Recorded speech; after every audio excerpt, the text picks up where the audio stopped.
مفتی عبدالرحمن عابد، Islamic scholar. نحمدہ و نصلی علی رسولہ الکریم۔ ذوالحجہ کے پہلے 10 دنوں میں رسول مکرم صلی اللہ علیہ وسلم نے کچھ اعمال سے منع کیا ہے، کچھ کام ممنوع ہیں۔ وہ کون کون سے ہیں؟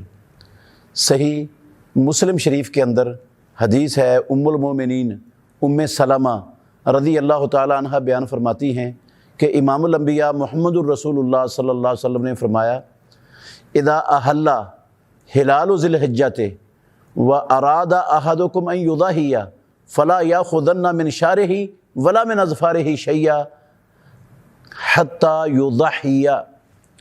جب ذوالحجہ کا چاند طلوع ہو جائے تو ذوالحجہ کا چاند طلوع ہونے کے بعد جو شخص قربانی کی استطاعت رکھتا ہے اور قربانی کرنا چاہتا ہے، وہ اپنے جسم کا کوئی بال نہ کاٹے گا، نہ تراشے گا، اور نہ اپنے جسم سے ناخن کاٹے گا اور تراشے گا۔ امام الانبیاء محمد الرسول اللہ صلی اللہ علیہ وسلم نے اس سے منع فر دیا، فلا یاخذن، ہرگز نہ وہ اپنے بالوں میں سے کچھ بالوں کو کاٹے یا تراشے، اور نہ ہی وہ اپنے ناخن کاٹے اور تراشے۔ اس سے رسول اللہ صلی اللہ علیہ وسلم نے منع فرما دی ہے۔ اور اللہ کے نبی جس کام سے منع فرما دیں وہ کام کرنا مسلمان پر حرام ہو جاتا ہے۔ تو یہ قربانی کرنے والے شخص کے لیے حرام ہے کہ ذوالحجہ کا چاند طلوع ہونے کے بعد وہ اپنے ناخن کاٹے یا اپنے بال کاٹے۔ بال چاہے سر کے ہوں، چاہے مونچھوں کے ہوں، چاہے زیر بغل ہوں، چاہے زیر ناف ہوں، کسی قسم کا جسم سے کوئی بال نہ کاٹنا ہے، نہ تراشنا ہے، نہ ناخن کاٹنا ہے۔ یہ محمد الرسول اللہ صلی اللہ علیہ وسلم کی ممانعت اور آپ نے منع فرما دیا ہے اس سے۔ اور یہ چونکہ قربانی جو گھر کا سربراہ کرتا ہے وہ ایک بندے کی طرف سے نہیں ہوتی، وہ سارے گھر والوں کی طرف سے ہوتی ہے، اور سارے گھر والوں کا ہی ارادہ ہوتا ہے قربانی کا۔ اگر گھر کے کسی فرد سے بھی پوچھا جائے بھئی آپ قربانی کرنا چاہتے ہو، تو اگر ان کا سربراہ کر رہا ہے تو وہ سب کہتے ہیں جی ہاں ہم قربانی کرنا چاہتے ہیں، ہمارے گھر میں قربانی ہے۔ اس کا مطلب ہے قربانی ایک بندے کی طرف سے نہیں ہے، پورے گھر کی طرف سے ہے۔ تو یہ پابندی پورے گھر والوں کو اس پابندی کا اہتمام کرنا چاہیے، خواتین بھی، بڑے بھی، حتیٰ کہ بچوں کے بھی بال اور ناخن ان 10 دنوں میں نہیں کاٹنے چاہیے، کیونکہ سب کی طرف سے یہ قربانی ہو رہی ہے۔ جو گھر کے اندر موجود افراد ہیں، زیر کفالت ہیں اس شخص کے، وہ سارے کے سارے اس پابندی کے پابند ہیں، وہ کوئی بھی اس سے مستثنا نہیں ہے۔ سب کو جو ہے نا وہ پرہیز کرنا چاہیے۔ اگر ان کے بال بڑے ہوئے ہیں، ناخن بڑے ہوئے ہیں، تو ذوالحجہ کا چاند طلوع ہونے سے پہلے پہلے وہ کر لیں، ان کو صفائی کر لیں، تاکہ ذوالحجہ کا چاند طلوع ہونے کے بعد قربانی تک پھر ان کو اس کی ضرورت پیش نہ آ سکے۔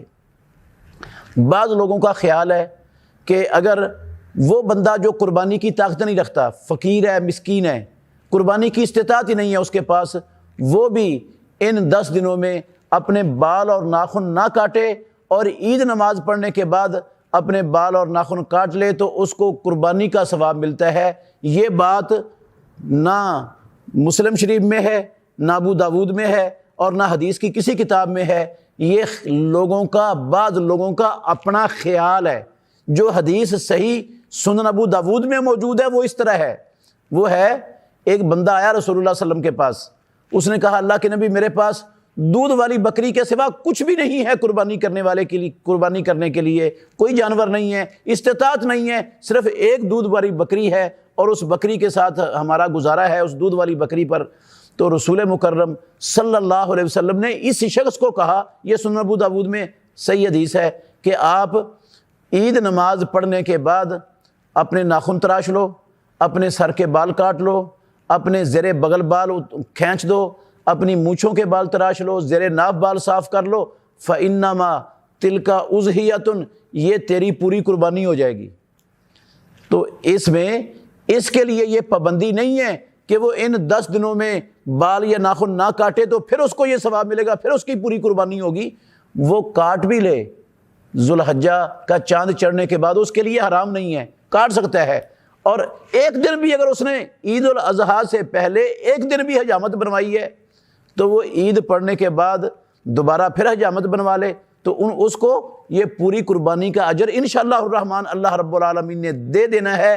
یہ بالوں اور ناخنوں کی پابندی یہ صرف قربانی کرنے والے افراد کے لیے ہے، جس کے پاس قربانی کی استطاعت نہیں ہے ان 10 دنوں میں اس پر یہ پابندی نہیں ہے۔ اور اسی طرح ہدی والوں پر بھی، جو حج عمرے کے لیے جاتے ہیں، ان کے لیے بھی ان 10 دنوں میں بال اور ناخن نہ کاٹنے کی کوئی پابندی نہیں ہے، وہ بھی کاٹ سکتے ہیں۔ تو یہ صرف اضحیہ والوں کے لیے ہے یہ پابندی۔ جس کی اضحیہ نہیں ہے یا جو ہدی والا ہے اس کے لیے پابندی نہیں ہے، وہ ان دنوں میں بال اور ناخن کاٹ سکتے ہیں۔ اگر وہ شخص جس کے پاس استطاعت نہیں ہے وہ قربانی کا ثواب لینا چاہتا ہے، بے شک اس نے پہلے 10 دنوں میں بھی حجامت کروائی ہو، عید پڑھنے کے بعد بھی کر لے گا تو انشاءاللہ اس کو قربانی کا پورا ثواب مل جائے گا۔ اللہ سمجھنے کی اور عمل کرنے کی توفیق دے۔ بہترین صدقہ